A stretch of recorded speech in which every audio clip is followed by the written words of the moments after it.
Would you believe that the band Genesis have been together now for 17 years and they've got to be one of the most durable and successful rock bands in the world?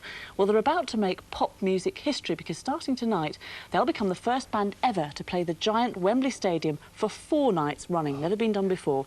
We talked to them earlier this week when they just returned from a mammoth 10-month tour around the world. Is there anywhere, Phil, left in the world where you can actually escape to, where you're not recognised?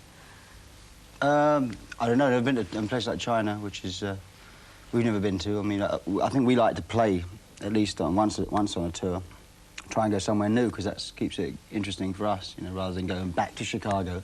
Nothing wrong with Chicago, but going back to Chicago all the time, you know, it'd be nice to go somewhere, a country we've never been. And this tour we went to Hungary for the first time, and that was interesting because, you know, those people over there, they don't hardly ever have any rock concerts. I mean, where we played, Queen had played a couple of years ago.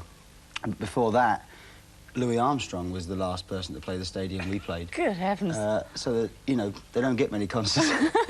But it's interesting to go there because they don't have any preconceived ideas as how to react as well. They sort of, if they like it, they show you, you know, and if they don't, they don't.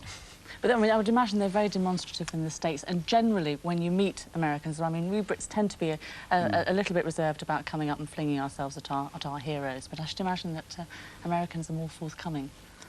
Yes, they are. They also want a little bit of you to take home with you as well, you know, if you meet one on the street. What, literally? Well, no, they'd like that, but they want proof, you know. I mean, in Europe, if they want an autograph, you say, listen, man, you know, just trying to be, you know, incognito. They'll say, oh, OK. Probably because they don't understand what incognito is.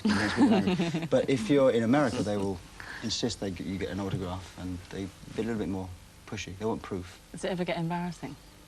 Sometimes. In Australia, they're a bit like that, actually, and you say, no, it's all right. And so, come on, man, you know, I just want an autograph. And you sort of say, well, you know, because there's people behind that maybe you just want to go out shopping, you know, you want to be a normal person. And sometimes they get a bit rude. But, you know, those people will probably be rude anyway, so it's not that hard, actually. How do you manage it with... but it's not that bad. How do you manage it with wives and kids and families and things, if you're away for that long? I think with difficulty, actually. I mean, there've been quite a few breaks and families come out and children come out, but our kids are older now and they go to school, so it gets a lot harder, you know, because your term time, they can't really leave anymore. I think you just compromise and you know this has been for a year, this tour, and...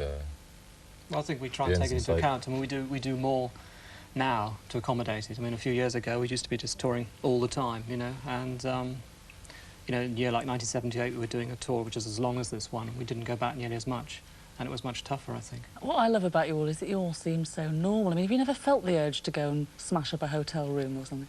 No, we leave that to our roadmen. They do that. They have to let off steam every now and again, and mini bars go through windows. But, no, a lot of people are much more normal than you think. You know, a lot of people give the impression of this wild life on the road. And it is, I suppose, if you're just starting it, you know, and that's what you think you're supposed to do. But really, I mean, the music, you know, we're motivated by the music. We go out there and enjoy playing. I think a lot of what we do is just, you know, escapism, entertainment. I mean, some of what we do, like Land of Confusion, is saying something, and so I apologise for being nice, you know, being normal. What's the world coming to? Well, that's obviously one of the reasons why you stay together, isn't it? Then, I mean, do you think that's so? I think the reason we stay together more than anything is just is the musical reasons, really. We just work. The three of us working together, I think, because we know each other so well, we're very uninhibited with each other. So you can improvise, and you don't mind you make mistakes and things. And this is how, you know, the music for the last 5 or 6 years at least has developed through just us improvising.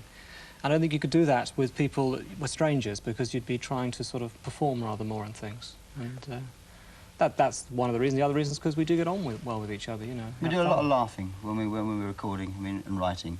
We're together for 3 or 4 months, you know. And it sounds funny to say a lot of laughing, but we do, you know, we get on very, very well, share a good sense of humour. Except in front of TV cameras. We always clam up. We do waste a lot of time, actually, in the studio. In hysterics, which is...